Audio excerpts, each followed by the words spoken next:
Class 12 का chapter number 4 Hindi का काव्यखंड। काव्यखंड इसका नाम क्या है? छपई नाम है। क्या नाम है? छपई नाम। ठीक है, चैप्टर नंबर 4 है आपका। छपई जो पार्ट जो है ये जो लिया गया है, सुनिए और सुनिए आप देखिए।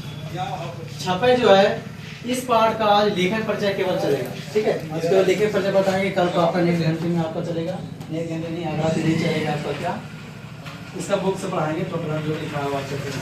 ठीक है, तो छपई पार्ट का आज चल रहा है केवल क्या बताने जा रहे हैं? लेखक परिचय। छपई पार्ट के जो लेखक है वो कवि नाभादास जी हैं। कौन है? कवि नाभादास। याद रखिएगा कि छपई पार्ट का जो लेखक है कवि कौन है? नाभादास जी। कौन है? नाभादास जी। इनका जो जन्म हुआ था वो अनुमानता 1570 ईस्वी में हुआ था। याद रखना कि नाभादास जी का जो जन्म हुआ था अनुमान के अनुसार बताया गया है कि 1570 में इनका क्या हुआ था? जन्म हुआ था, जो कि दक्षिण भारत में जन्म हुआ था। किस भारत में? दक्षिण भारत में जन्म हुआ था। ठीक है, शैशव अवस्था में ही देखिए यहाँ पे क्या लिखा गया है, तो शैशव अवस्था में ही इनके पिताजी का क्या हो चुका था? देहांत हो गया था। शैशव अवस्था कहने वाला जब गोद में जब खेली रहे थे उसी समय इनका पिताजी क्या हो गया था? देहांत हो गए थे, मर गए थे।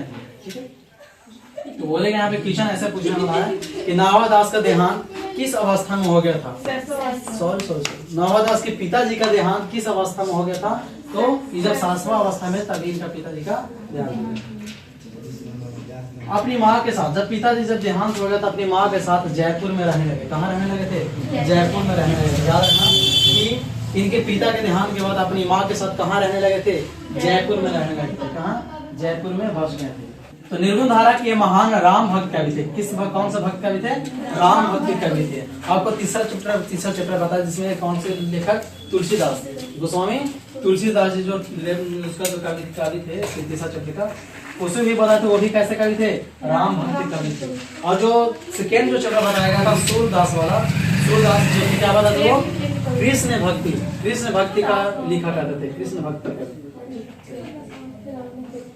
इनका शिक्षा देखा जाए तो शिक्षा जो इनका था वो ज्ञान जितने भी प्राप्त किए हैं वो स्वाध्याय के माध्यम से किए। कहने का मतलब जितने भी प्राप्त किए थे उन्होंने ज्ञान सब अपने आप से खुद से पढ़ के किए थे। अधिकतर ज्ञान प्राप्त। ठीक है, तो यहाँ पे बोल रहा है अधिकतर ज्ञान जो प्राप्त किए थे नाभादास जी वो स्वाध्याय के माध्यम से किए थे, खुद से, जिसको इंग्लिश में बोलते हैं सेल्फ स्टडी।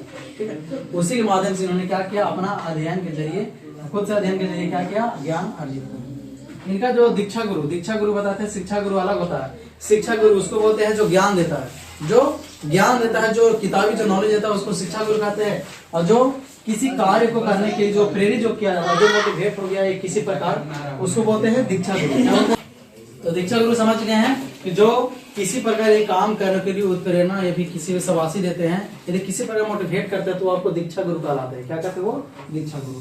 जो कि इनका नाभादास जी का जो गुरु थे दीक्षा गुरु वो स्वामी अग्रदास थे। स्वामी अग्रदास थे। याद रखिएगा कि नाभादास के दीक्षा गुरु कौन थे? स्वामी अग्रदास थे। स्वामी अग्रदास जो थे ये स्वामी रामानंद के शिष्य थे। याद रखना स्वामी रामानंद के शिष्य कौन थे? स्वामी अग्रदास। और स्वामी अग्रदास के शिष्य कौन थे? ये नाभादास थे। ठीक है, जो कि ये जो स्वामी जो अग्रदास जो है वह प्रसिद्ध क्या है? कवि भी है। कि स्वामी अग्रदास एक प्रसिद्ध कवि भी हैं जो कि किसका शिष्य हैं? स्वामी रामानंद जी का शिष्य हैं, जिन्होंने बताया था ना इतिहास में आपका कौन थे। चलिए और एक चीज और रखना कि स्वामी जो ये जो है तुलसीदास ये नाभादास जी जो हैं वो गोस्वामी तुलसीदास के समकालीन रहे हैं। याद रखना कि बोलेगा जो नाभादास जो है वो किस कवि के समकालीन माना जाता है? तो तुलसीदास के समकालीन। ठीक है, जिस समय ये लेखन करते थे उसी समय तुलसीदास भी लेखन कार्य किया करते हैं। ये कहने का मतलब है। चलिए आगे देखते हैं इनका अस्थाई निवास। इनका अस्थाई जो निवास था, एक मेन जो रहने का जो जगह था इनका अस्थाई निवास कहाँ पे इनका था? वो वृंदावन में रहे। कहाँ रहते? वृंदावन में। ठीक है, अभिरुचि। इनका अभिरुचि देखा जाए तो किस चीज में इनको मन लगता था? तो लोक भ्रमण से, यानी घूमने में, पूरा संसार घूमने में, कहीं भी घूमने में और लोगों से मिलने में इनको अच्छा लगता था।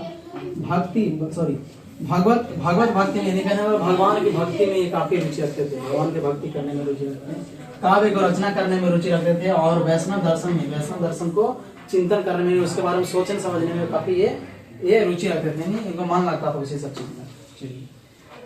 कृतियां, इनके कृतियां देखा जाए तो कौन कौन से इन्होंने कविता काव्य लिखे हैं तो देखते हैं यहाँ पे। तो पहला है भक्तमाल। पहला क्या है? भक्तमाल, जो कि चैप्टर जो है छपई जो चैप्टर है वो भक्तमाल से ही लिया गया है, भक्तमाल से ही क्या है ली गई है। याद रखना कि भक्तमाल से ये छपई चैप्टर पे क्या किया गया लिया गया है। ठीक है, भक्तमाल का जो रचना माना जाता है कब से कब तक हुआ था? 1585 से 1596 तक इनका रचना हुआ था। किसका? भक्तमाल का। बोलेगा भक्तमाल का रचना कब से कब माना जाता है? 1585 से 1596। इसमें टोटल 316 छापे हैं, 316 छापे हैं। कहने मतलब छापे क्या होता है? तो छापे होता है जो 6 वाक्य में होता है। कितना वाक्य में होता है? 6 वाक्य में लिखा रहता है। कविता जो होता है 6 लाइन में लिखा रहेगा, लगातार 6 लाइन। ठीक है, जैसे करके 6 लाइन में लिखा रहेगा, फिर अलग 6 लाइन रहेगा, ऐसे 600 लाइन का होता है। और यहाँ पे 200 भक्तों के चरित्र चित्रण किया गया है इसमें। क्या रहता है? बोले भक्तमाल में कुल कितने छापियों की संख्या है? 316। और इसमें बोलेगा कि कितने भक्तों का चरित्र चित्रण किया गया है? तो 200। कितना किया गया है? 200 किया गया है। आगे देखते हैं, इनका अगला रचना जो है अष्टयाम है। क्या है? अष्टयाम, जो ब्रज भाषा में लिखा गया है। याद रखना है कि नाभादास का अष्टयाम जो लिखे गया है चित्र, वो किस भाषा में लिखा गया है? ब्रज भाषा में लिखा गया। किस भाषा में रचना किया गया? ब्रज, जो कि गद्य के रूप में लिखा गया। किस रूप में लिखा गया? गद्य। एक और है अष्टयाम, एक और है अष्टयाम, जो रामचरितमानस की दोहा में और दोहा और चौपाई के शैली में लिखा गया है। यानी दोहा चौपाई, दोहा के लिए कविता के रूप में लिखा गया, गद्य के भी रूप में लिखा गया और दोहा चौपाई के भी रूप में लिखा गया है। यहाँ पे बोला जा रहा है विद्वानों के अनुसार नाभादास जो है, विद्वानों के अनुसार जो नाभादास जी जो है वो दलितों के पृष्ठभूमि के कवि माने जाते हैं। ये दलितों के अनुसार, इन दलित लोग इनको मतलब दलित बोले विद्वानों के अनुसार, किसके अनुसार? विद्वानों के अनुसार नाभादास किस पृष्ठभूमि के कवि माना जाता है? तो दलित पृष्ठभूमि के कवि माना जाता है, इनको कहा गया है। ठीक है, चलिए आगे देखते हैं।